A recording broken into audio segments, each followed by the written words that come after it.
Assalamualaikum warahmatullahi wabarakatuh. Perkenalkan, nama saya Najwa Herunisa, NIM PO 7139022023. Di sini saya akan menjelaskan tentang manajemen farmasi dan akuntansi yang berjudul Pareto dan Venn. Manajemen akuntansi ada dua, RKO, rencana kebutuhan obat, dan Pareto Venn. Contohnya ada RKO yang di atas ini. Rencana kebutuhan obat biasanya digunakan untuk mengatur persediaan. Hal ini penting terutama dalam institusi media seperti rumah sakit dan puskesmas. Rencana kebutuhan obat biasa mencakup estimasi jumlah obat yang diperlukan dalam periode tertentu. Berdasarkan data historis penggunaan obat, perkiraan jumlah pasien, dan faktor-faktor lainnya seperti tren etimologi dan kebijakan obat.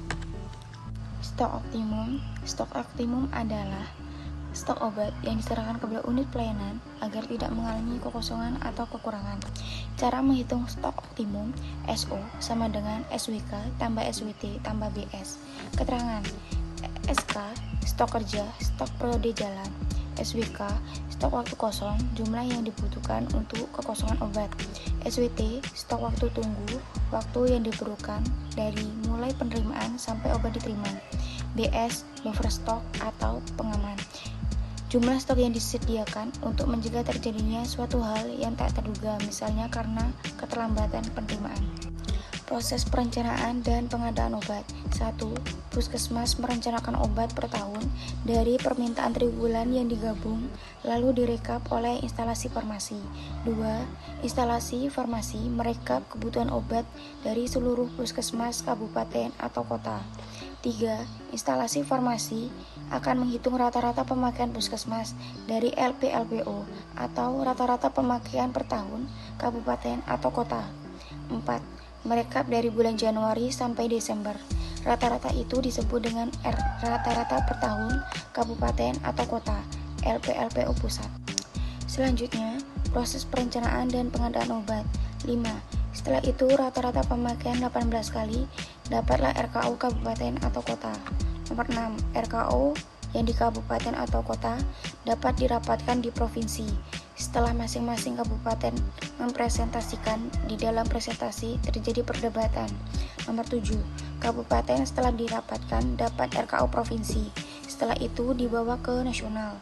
8. Di provinsi akan diundang ke Jakarta oleh Dirjen yang diundang Kades dan Kepala Instalasi Farmasi. Nomor 9. Di rapat di nasional diketuai oleh Dirjen Bina Obat Publik. 10. Setelah selesai, semua direkap menjadi RKO nasional, kebutuhan total semua provinsi. 11. RKO nasional, nomor nama obat, kemasan terbesar, dan rupiahnya. Perencanaan dilakukan dengan dua metode. 1. Metode konsumsi terbagi menjadi dua, yaitu stok optimum terlalu ribet karena banyak yang menghitung, dan 2. RKO.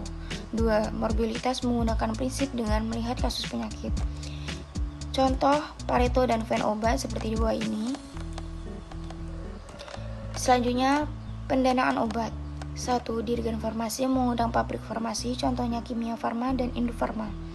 LKPP langsung menyebutkan harga obat tawar-menawar sampai semua setuju, lalu di Depkes akan menentukan kontrak dengan pabrik tersebut atau pabrik payung. 1. Mutu obat harga sesuai dengan standar farmakope.